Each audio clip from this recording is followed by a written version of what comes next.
In this video, I'll guide you through the discovery process I take every one of my clients when they ask themselves, do I want to become a manager? Should I even become one? Or do I want to stay as a manager? This is a crucial and important first career milestone that everybody who wants to become a manager should go through and answer. Yet many don't. That's one of the main reasons why 60% of new managers fail and burn out in the first 18 months on their job. So if you're serious about gaining clarity, take your time and thoroughly answer these questions. It will save you time and money in the long run. So this is a simplified process and it could take us anywhere between 1 week or even 1 month or longer, depending on the situation of the client and their mental state, where they are in their career, and what they want to actually achieve. If you're going to be following this guide, I suggest that you take your time and thoroughly answer these questions, and that you also answer these questions consecutively, as they will build upon one another. If we haven't met each other, hi, I'm Blaj. I've been leading teams since I was 18, and now I'm helping new and prospective managers and leaders succeed in their career path and maximize their career journey wherever they want to go. Now, let's get on to the guide. So the first question that you need to ask yourself is, why do you want to become a manager? What are your motivations to becoming one? So here I suggest you pause the video and take anywhere between 5 to 10 minutes or longer if you need to, and write those things down. All right, so now that you've written them down, rank them in order of importance to you, and pause this video until you do so. All right, so now that you've ranked those motivations in order, I'm going to explain the two types of motivations that we actually have. So we have the intrinsic and extrinsic motivations. So the intrinsic motivations, which are also called fixed motivations, are the ones that are pretty much determined by our genes and environment. Usually they're formed once we are around 3 months old and will pretty much remain the same throughout our lives. So they will motivate us and give us energy throughout our life, and regardless of whether we're good at it or not. So pretty much if I enjoy helping people, if I enjoy coaching people, or if I enjoy other people to succeed, this is what it will give me energy. Or even if I enjoy singing, which I don't, but if I enjoy singing, even though I'm not good at it and I'm horrible at singing, I'm still going to be enjoying this and it will give me energy.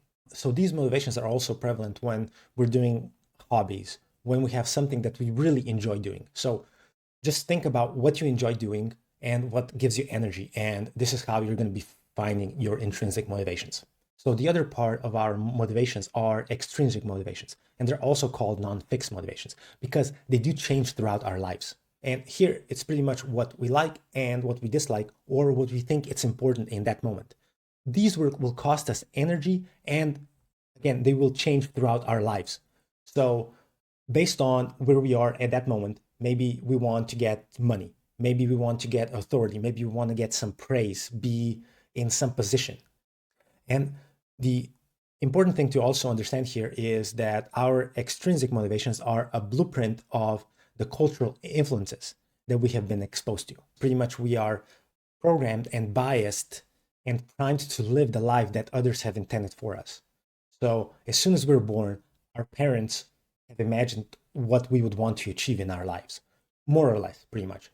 And based on that, and based on the overall environment, we're going to be pursuing the goals that pretty much almost others have imprinted in us. They're pushing us to go into a certain way.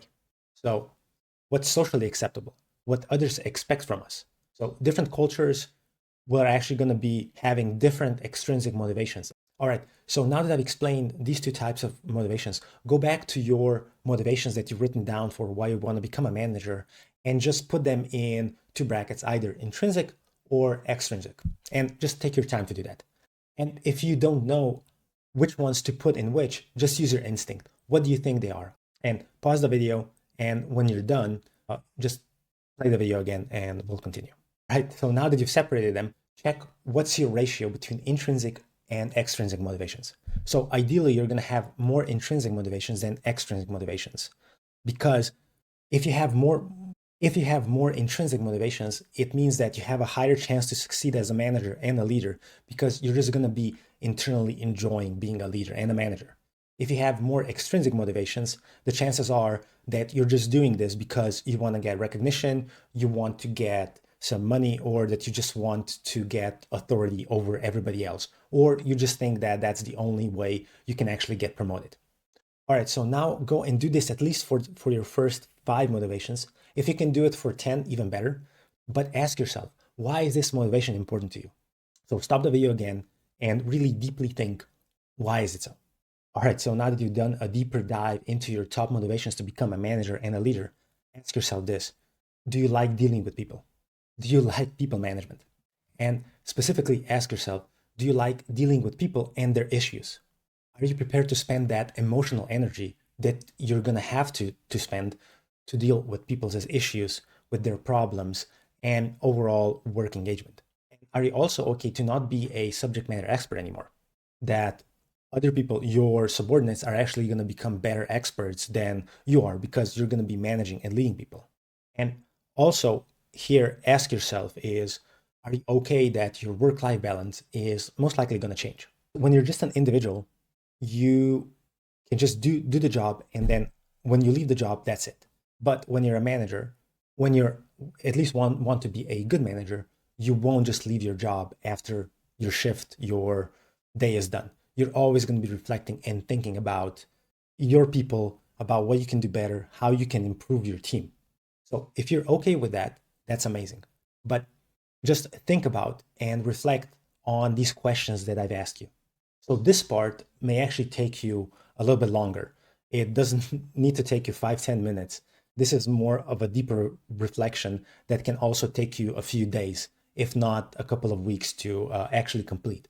So feel free to either pause the video, stop actually watching the video, and just think about it and try and think about all of these questions, and then come back later, even in a week or 2 weeks, to continue this.